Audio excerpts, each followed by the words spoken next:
Hello बच्चों, मैं आपका स्वागत करती हूँ हमारे प्यारे चैनल हिंदी पाठशाला में। आज हम पढ़ने जा रहे हैं पार्ट 2 परशुराम लक्ष्मण संवाद के क्वेश्चन आंसर्स। मैं आपको सजेस्ट करूंगी आप बुक भी खोल लें क्योंकि इसमें संस्कृत के श्लोक आने वाले हैं। क्वेश्चन नंबर 1 है, परशुराम के क्रोध करने पर लक्ष्मण ने धनुष के टूट जाने के कौन कौन से तर्क दिए हैं। इसका उत्तर है, परशुराम के क्रोध करने पर लक्ष्मण ने धनुष के टूट जाने के कई तर्क दिए और उन्होंने कहा कि वह तो बड़ा ही पुराना सा धनुष था जो श्री राम के छूने से टूट गया। उन्होंने कहा कि बचपन में खेल खेल में उन्होंने कई धनुष तोड़े थे, इसलिए एक टूटे हुए धनुष के लिए इतना क्रोध करना उचित नहीं है। अब हम क्वेश्चन नंबर 2 पर आते हैं। परशुराम के क्रोध करने पर राम और लक्ष्मण की जो प्रतिक्रियाएं हुई उसके आधार पर दोनों के स्वभाव की विशेषता अपने शब्दों में लिखिए। इसका उत्तर है, इस प्रसंग में लक्ष्मण ने परशुराम का घोर विरोध किया है, लेकिन अधिकतर व्यंग के अंदाज में। इससे पता चलता है कि लक्ष्मण बड़े ही उग्र व्यवहार के व्यक्ति हैं या स्वभाव के व्यक्ति हैं। दूसरी ओर राम ने बड़े ही शांत मुद्रा से वार्तालाप को होते हुए देखा। इससे पता चलता है कि राम शांत स्वभाव के व्यक्ति हैं। जहां पर लक्ष्मण क्रोध का जवाब क्रोध से देते हैं, वहीं पर राम क्रोध का जवाब मंद मुस्कान से देते हैं। यही तो लाइफ का लेसन है। तो हमने आंसर के साथ साथ लाइफ का लेसन भी सीख लिया। तो क्वेश्चन नंबर 3 पर आते हैं। लक्ष्मण और परशुराम के संवाद का जो अंश आपको सबसे अच्छा लगा उसे अपने शब्दों में संवाद शैली में लिखिए। इसका उत्तर है, लक्ष्मण हंसकर और थोड़े प्यार से कहते हैं, मैं जानता हूँ कि आप महान योद्धा हैं, लेकिन मुझे बार बार आप ऐसे कुल्हाड़ी दिखा रहे हैं जैसे आप किसी पहाड़ को फूंक मारकर उड़ा देना चाहते हैं। मैं कोई कुम्हाड़ी की बत्तियां नहीं हूँ जो तर्जनी उंगली दिखाने से ही कुमड़ा जाती है। फिर भी आप बिना बात के कुल्हाड़ी की तरह अपनी जुबान चला रहे हैं। आपको आपके जनेऊ देखकर लगता है कि आप एक ब्राह्मण हैं, इसलिए मैंने अपने गुस्से पर काबू किया हुआ है। हमारे कुल की परंपरा है कि हम देवता, पृथ्वी, हरिजन और गाय परवार नहीं करते। इनके वध करने से हम व्यर्थ ही पाप के भागी नहीं बनना चाहते। आपके वचन ही इतने कड़वे हैं कि आप व्यर्थ में धनुष, बाण और कुल्हाड़ी को उठाए हुए हैं। ऐसा सुनकर परशुराम ने विश्वामित्र से कहा, यह बालक मंदबुद्धि लगता है और काल के वश में होकर अपने ही कुल का नाश करने वाला है। इसकी स्थिति उसी तरह से है जैसे सूर्यवंशी होने पर भी चंद्रमा में कलंक है। यह निपट बालक निरंकुश है, अबोध है और इसे भविष्य का भान तक नहीं है। इस पर लक्ष्मण ने कहा, हे मुनि, आप तो अपने यश का गान करते आधा नहीं रहे, यानी थक नहीं रहे। आप तो अपनी बढ़ाई करने में माहिर है। यदि फिर भी संतोष नहीं हुआ हो तो फिर से कुछ कहिए। मैं अपनी झंझलाहट को पूरी तरह नियंत्रण करने की कोशिश करूंगा। वीरों को अधैर्य शोभा नहीं देता। उनके मुंह से अपशब्द अच्छे नहीं लगते। जो वीर होते हैं वे व्यर्थ में अपनी बड़ाई नहीं करते, बल्कि अपनी करनी से वीरता को सिद्ध करते हैं। अब हम क्वेश्चन नंबर 4 पर आ चुके हैं। परशुराम ने अपने विषय में सभा में क्या क्या कहा, निम्न पद्यांश के आधार पर लिखिए। अब ये संस्कृत का श्लोक है, आप प्लीज बुक से देख लीजिएगा। मैं आपको उसका उत्तर बता देती हूँ। इसका उत्तर है, मैं बाल ब्रह्मचारी हूँ और सारा संसार मुझे क्षत्रिय कुल के विनाशक के रूप में जानता है। मैंने अपने भुजबल से इस पृथ्वी को कई बार क्षत्रियों से विहीन किया है।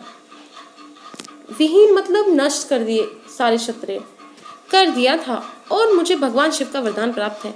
मैंने सहस्त्र बाहु को बुरी तरह से मारा था। मेरे फरसे को गौर से देख लो। तुम तो अपने व्यवहार से उस गति को पहुंच जाओगे जिससे तुम्हारे माता पिता को असहनीय पीड़ा होगी। मेरे फरसे की गर्जना सुनकर ही गर्भवती स्त्रियों का गर्भपात हो जाता है। अब हम क्वेश्चन नंबर 5 पर आ चुके हैं। लक्ष्मण ने वीर योद्धा की क्या क्या विशेषताएं बताई।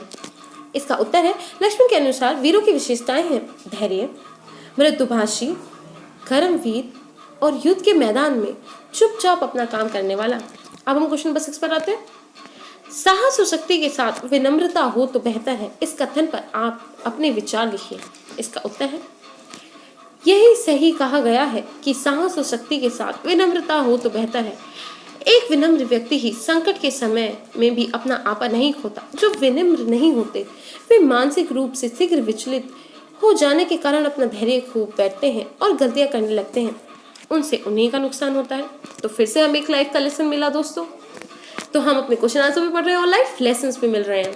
तब हम क्वेश्चन नंबर 7 पर आते हैं। यहाँ पे बहुत सारे श्लोक दिए हुए हैं, आप प्लीज बुक से देख लीजिएगा। तो क्वेश्चन नंबर 7 का जो ए पार्ट का श्लोक दिया हुआ है उसका उत्तर मैं आपको बता देती हूँ। इस पर लक्ष्मण हंसकर और थोड़े प्यार से कहते हैं कि मैं जानता हूँ कि आप एक महान योद्धा हैं, लेकिन मुझे बार बार आप ऐसी कुल्हाड़ी दिखा रहे हैं जैसे कि आप किसी पहाड़ को फूंक मारकर उड़ा देना चाहते हैं।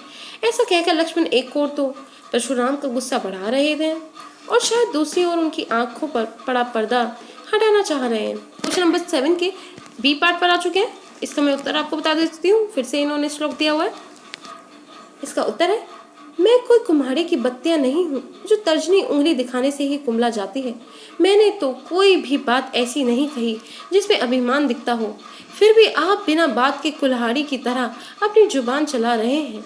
इस चौपाई में लक्ष्मण ने कटाक्ष का प्रयोग करते हुए परशुराम को यह बताने की कोशिश की है कि वे लक्ष्मण को कमजोर समझने की गलती ना करें। अब हम क्वेश्चन नंबर 7 के सी पार्ट पर आ चुके हैं। अब फिर से श्लोक दिया हुआ है। इसका उत्तर मैं आपको बता देती हूँ, आप प्लीज बुक से देख लीजिएगा। इसलिए मैं आपको बोल रही हूँ कि वीडियो प्लीज आप अपनी बुक के साथ देखें तो आपको अच्छे से समझ में आ जाएगा। तो इसका उत्तर है, ऐसा सुनकर विश्वामित्र मन ही मन हंसे और सोच रहे थे कि इन मुनि को सब कुछ मजाक लगता है। यह बालक फौलाद का बना हुआ और ये किसी अबोध की तरह इसे गन्ने का बना हुआ समझ रहे हैं। विश्वामित्र को परशुराम की अनभिज्ञता पर तरस आ रहा है। परशुराम को शायद राम और लक्ष्मण के प्रताप के बारे में नहीं पता है। अब हम क्वेश्चन नंबर 8 पर आ चुके हैं। पाठ के आधार पर तुलसीदास, आई एम सॉरी ये टाइपिंग मिस्टेक हो चुकी है, ये तुलसी नहीं तुलसीदास है। पाठ के आधार पर तुलसीदास के भाषा सौंदर्य पर 10 पंक्तियां लिखी हैं। इसका उत्तर है, तुलसीदास भक्ति काल के कवि माने जाते हैं। इस काल में अन्य कवियों की तरह ही तुलसीदास ने भी आम बोलचाल की भाषा का प्रयोग किया है। यह रचना अवधि में लिखी गई है जो गंगा के मैदान के एक बड़े हिस्से में बोली जाती है। यह कहने में अतिशयोक्ति नहीं होती है कि रामचरितमानस में लिखे जाने के बाद ही रामायण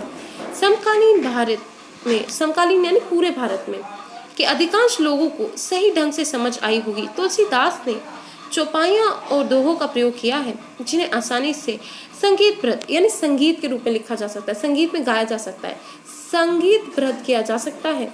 ये चौपाइयाँ आसानी से किसी की भी जुबान पर चढ़ सकती हैं। तुलसीदास ने इस रचना में व्यंग का भरपूर प्रयोग किया है। साथ ही उन्होंने रौद्र रस और करुणा रस का भी प्रयोग किया है। अब हम क्वेश्चन नंबर 9 पर आ चुके हैं। इस पूरे प्रसंग में व्यंग का अनूठा सौंदर्य है, उदाहरण के साथ स्पष्ट कीजिए। इसका उत्तर है, इस पूरे प्रसंग में लक्ष्मण ठिठोली करने पर ही उतारू है। परशुराम से उनकी बातचीत मजाक से ही शुरू होती है जब वे कहते हैं कि परशुराम के ही किसी दास ने धनुष तोड़ा होगा, इसलिए क्रोधित होने की कोई जरूरत नहीं है। इसके बार बार लक्ष्मण ने परशुराम को चिढ़ाने का प्रयास किया है। हम क्वेश्चन नंबर 10 पर आ चुके हैं जो कि हमारा लास्ट क्वेश्चन है। निम्नलिखित पंक्तियों में प्रयुक्त अलंकार को पहचान कर लिखिए। इसका पहला पार्ट है जो कि संस्कृत में है, बालकू बोली बधू नाही तो ही। इसका उत्तर है, इस पंक्ति में ब वर्ण का बार बार प्रयोग हुआ है इसलिए यह अनुप्रास अलंकार है। अब जो इसका सेकंड पार्ट है, कोटि कुली सम बचनु तुम्हारा। इसका उत्तर है, इस पंक्ति में क वर्ण का प्रयोग बार बार हुआ है इसीलिए यह अनुप्रास अलंकार है। परशुराम के वचनों की वज्र यानी पत्थर से तुलना की गई है इसलिए यहाँ पर उपमा अलंकार का भी प्रयोग हुआ है। अब हम सी पार्ट पर आते हैं। तुम तो कालू हाँक जानू लावा, बार बार मोही लागी बोलवा। इसका उत्तर है, कालू हाँक जानू लावा में उत्प्रेक्षा अलंकार का प्रयोग हुआ है। बार बार में पुनरुक्ति अलंकार का प्रयोग हुआ है। जो लास्ट पार्ट है, लखन उतर आहुति सरिस भ्रगुरबर कोपू कृसानु, बढ़त देखी जल सम बचन बोले रघुकुल भानु। इसका उत्तर है, अतुही सरिस और जल सम में उपमा अलंकार का प्रयोग हुआ है, रघुकुल भानु में रूपक अलंकार का प्रयोग हुआ है। इसी के साथ हमारा वीडियो खत्म होता है।